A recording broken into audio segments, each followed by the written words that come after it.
OTTയിലെ റിലീസിന് ശേഷം social media റീലിലും മീമിലുമൊക്കെ നിറഞ്ഞു നിൽക്കുന്ന ചിത്രമാണ് വിധു വിനോദ് ചോപ്രയുടെ സംവിധാനത്തിലെത്തിയ 12th ഫെയിൽ.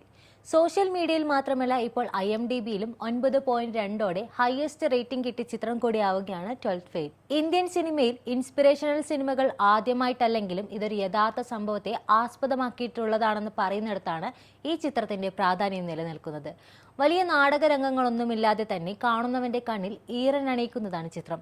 അതേസമയം നായകൻ കടന്നുപോകുന്ന ഓരോ പ്രതിസന്ധികളും അതിന്റെ ആഴത്തിൽ തന്നെ ചിത്രം വരച്ചു കാട്ടുന്നുണ്ട്.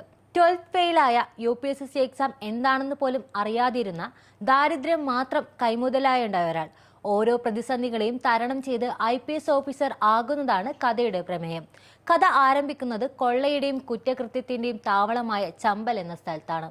ചിത്രത്തിന്റെ ക്ലൈമാക്സിൽ പറയുന്നത് പോലെ ഒരിക്കലും അടിത്തട്ടിലെ മനുഷ്യർ എഡ്യൂക്കേറ്റഡ് ആവരുതെന്ന നിർബന്ധ ബുദ്ധിയായിരിക്കണം.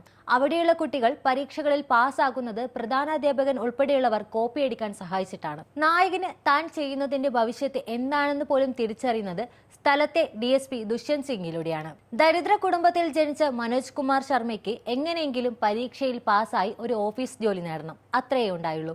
എന്നാൽ അധികാരമുണ്ടെങ്കിൽ സത്യസന്ധനായ ഒരുവന് പല മാറ്റങ്ങളും സമൂഹത്തിൽ ചെലുത്താനാകുമെന്ന് തിരിച്ചറിയുന്നിടത്താണ് മനോജ് തന്റെ പ്രയാണം ആരംഭിക്കുന്നത്.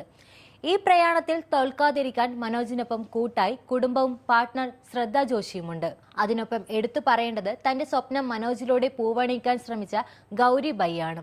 ഏണിയും പാമ്പും കളി പോലെ ഓരോ വീഴ്ചയിലും റീസ്റ്റാർട്ട് ചെയ്യാൻ മനോജിന് ഊർജം പകരുന്നത് ഗൗരി ബൈയാണ്. അതുപോലെ നീ IPS ഓഫീസറോ ഫ്ലോർ മില്ലിൽ പണിയെടുക്കുകയോ ചെയ്യട്ടെ, ശിഷ്ടകാലം ഞാൻ നിന്റെ കൂടെ ഉണ്ടാകുമെന്ന ശ്രദ്ധ ജോഷി കൊടുക്കുന്ന വാക്കുമാണ് മനോജിന് പ്രതീക്ഷയുടെ വെളിച്ചം നൽകുന്നത്. ഓരോ വീഴ്ചയും ഓരോ പാഠമാക്കി തന്നെ കൊണ്ട് സാധിക്കില്ലെന്ന് പറഞ്ഞ് പലരും തളർത്താൻ നോക്കിയിട്ടും തന്റെ അവസാന ശ്രമത്തിലാണ് മനോജ് കുമാർ ശർമ്മ തന്റെ വിജയം സാധ്യമാക്കുന്നത്. ഇതിനിടെ ജീവിതം മുന്നോട്ട് കൊണ്ടുപോകാൻ അയാൾ ടോയ്ലറ്റ് ക്ലീനർ ആവുന്നുണ്ട്, ലൈബ്രറിയിലും ഫ്ലോർ മില്ലിലും ജോലി ചെയ്യുന്നുണ്ട്.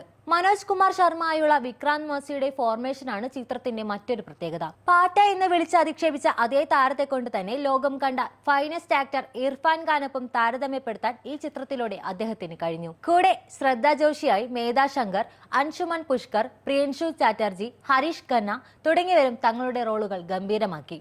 IPS officer Manoj Sharma, IRS ശ്രദ്ധ ജോഷി എന്നിവരുടെ ജീവിതത്തിൽ നടന്ന യഥാർത്ഥ സംഭവങ്ങളെ ആസ്പദമാക്കി അനുരാഗ് പഥക് ഒരു നോവൽ എഴുതി.